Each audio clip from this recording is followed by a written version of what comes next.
এই পৃথিবীতে যদি মূল্যবান জিনিস বলে কিছু থেকে থাকে সেটা হচ্ছে সময়। কারণ সময়ের আগে না তুমি কিছু করতে পারবে না সময়ের পরে। তাই সময়ের সঙ্গে সঙ্গে সমস্ত কিছু তুমি যেটা না চাইছো সেটাও যেমন হবে, আর যেটা তুমি চাইছো সেটাও হবে। তার আগে বলি, হ্যালো এভরিওয়ান, আমি পাপিয়া, আর আমার নতুন একটি ভিডিওতে আপনাদের সকলকে জানাই অনেক অনেক ওয়েলকাম। এই যে আমি ভিডিওটা করছি, সেই ভিডিওটা যে সবার ভালো লাগবে সেটার কিন্তু কোনো মানে নেই। কিন্তু তাই বলে কি আমি ভিডিও করা ছেড়ে দেব? কখনোই নয়। কারণ কারো যেমন ভালো লাগে না, আবার কারো কারো খুব ভালো লাগে যে দিদি তুমি ভিডিও করে যাও, তোমার ভিডিও আমার বেশ ভালো লাগে।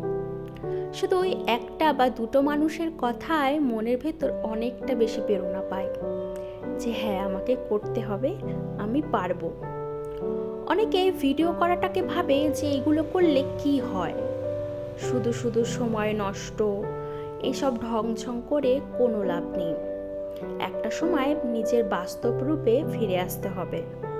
হ্যাঁ, একদমই ঠিক, একটা সময় তার বাস্তব রূপে ফিরে আসতে হবে। আজকে আমি জানি না ভিডিও করে আমি কতটুকু দাঁড়াতে পারবো বা কি করতে পারবো।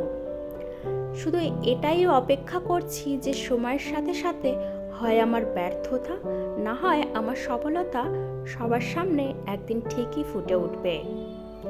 তাই সময়ের জন্য বড্ড অপেক্ষায় রয়েছি সেই দিনটা শোনার আমি ব্যর্থ হয়েছি না সফল হয়েছি। অনেকবারই চেষ্টা করেছি যে এই ভিডিও আমি পারবো না করতে, কিন্তু ছেড়ে দেওয়ার পরেও বারবার করে ফিরে এসেছি যে না, আমি পারবো। সবাই এত কষ্ট করে ভিডিও করছে, তারা সফলতা পাচ্ছে, আমি কেন করলে পাবো না? তাই বারবার করে ফিরে এসেছি।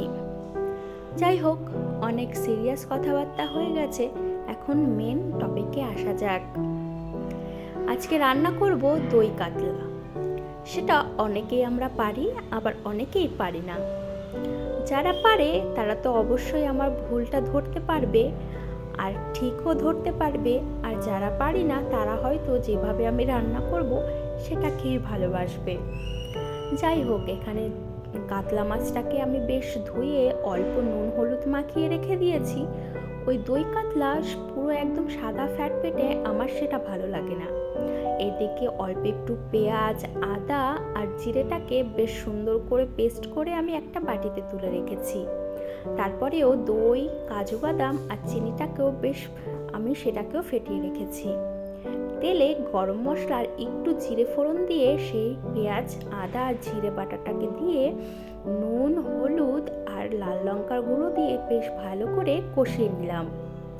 এবার কষানো হয়ে গেলে এর মধ্যে সেই দই, কাজু বাদাম আর চিনি পেস্ট করাটা সেটাকে দিয়ে ভালো করে কষিয়ে নিলাম। তার মধ্যে দিয়ে দিলাম সেই মিক্সি জার ধোয়া জল, আর পরিমাণ মতো যতটুকু জল লাগবে ততটুকু।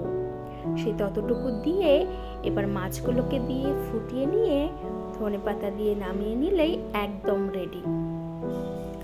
আজকে বাসন রয়েছে অনেকগুলো।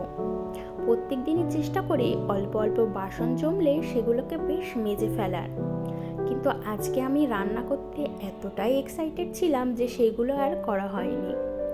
আসলে হয়তো আমি নই, আমার মতন যারাই আজকে মনে করবে যে বেশ সুন্দর করে রসিয়ে কষিয়ে রান্না করব, সেই দিন কিন্তু কাজের একদম 12টা বেজে যাবে। কারণ রান্নার প্রতি পুরো ফোকাস থাকবে, তখন আর অন্যদিকে কোনো ফোকাস থাকে না। যাই হোক, এইদিকে বাসনগুলো তো মেজে একদম ধুয়ে পরিষ্কার করে নিয়েছি। তারপর রয়েছে রান্নাঘর পরিষ্কার। জানেন তো, রান্না তো করতে বেশ ভালোই লাগে, কিন্তু তারপরে এই যে রান্নাঘর পরিষ্কার করাটা বেশ ঝামেলা মনে হয় আমার। তারপরে সকালবেলা কিছুটা জামা কাপড় ভেজানো ছিল, সেগুলোকে কেচে এবার আমি সুন্দর করে মেলে দিলাম। তারপরে রইল বাকি এবার ঘর মোছা। আমি এখানে কিছু আলাদা নই, সবাই যেমন করে আমাকেও সেম তেমনটাই করতে হয়। কিন্তু আমার শ্বশুরবাড়িতে থাকাকালীন তখন কিন্তু এই ঘর মোছার ব্যাপারটা একদমই ছিল না, কারণ শ্বশুরবাড়িতে এখনো মেঝেটা কমপ্লিট হয়নি। যাকগে, এইদিকে সমস্ত কিছু তো আমার হয়েই গেছে। এখন আমি স্নান দান করে চলে যাব আমার খাবারের দিকে। পাঁচমিশালি তরকারি আর দই কাতলা, আজকের খাবারটা বেশ জমে যাবে। যদি ভিডিওটা ভালো লাগে অবশ্যই লাইক কমেন্ট শেয়ার করে পাশে থাকবেন।